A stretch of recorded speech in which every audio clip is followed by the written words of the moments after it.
spiritual networking and you. How does the demonic work in tandem to influence your life? A few years ago, I was watching a very interesting documentary about Latin American prisoners, and I was absolutely shocked to hear that they had an extremely organized sort of authority power structure where they had lieutenants and colonels and all sorts of things, all sorts of connections to the outside, and they even spoke in an Aztec language so the guards would not understand what they were saying.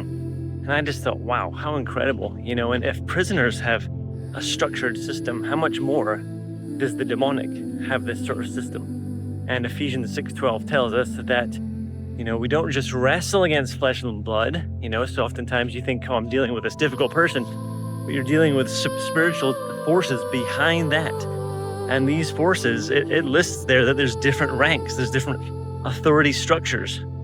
And maybe in life that you've had times where you feel like you had a controlling parent or you had a controlling family members, you had friends that in elementary or primary school that tried to control you, and in high school you saw the same things, or teachers that didn't take a liking to you, and then bosses and so on and so forth. And it just seems like wherever you go, you find these type of persons that try to control you, or you try to maybe leave the situation, maybe you leave the country or leave the city, and yet you still find that you're in these situations where people try to control and dominate you.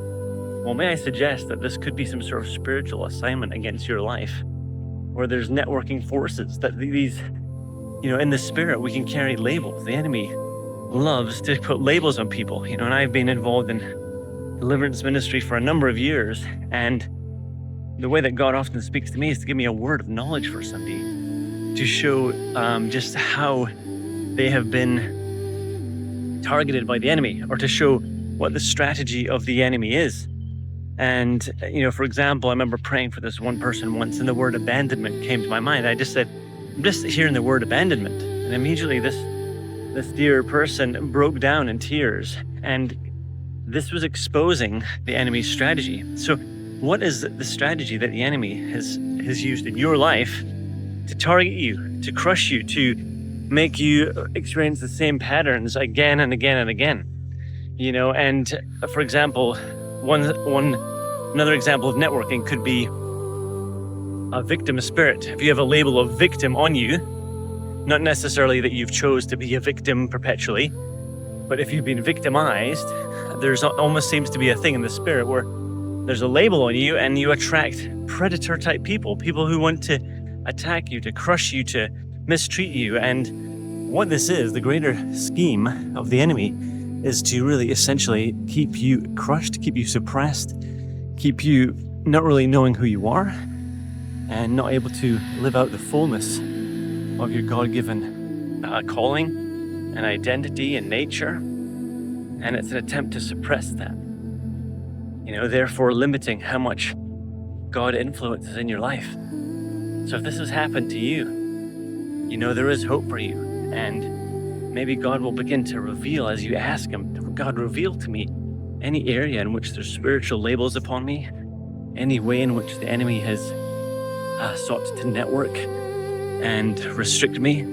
God, reveal to me the strategies of the enemy against my life. Reveal to me the blockages and the things that I'm stuck under that keep me from moving forward. And he will show you.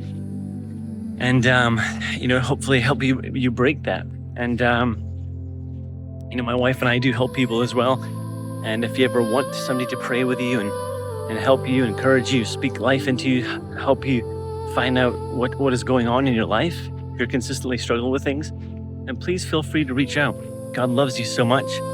You're so special to him, so valuable to him. You're one of a kind, and he has an amazing plan for you. God bless you.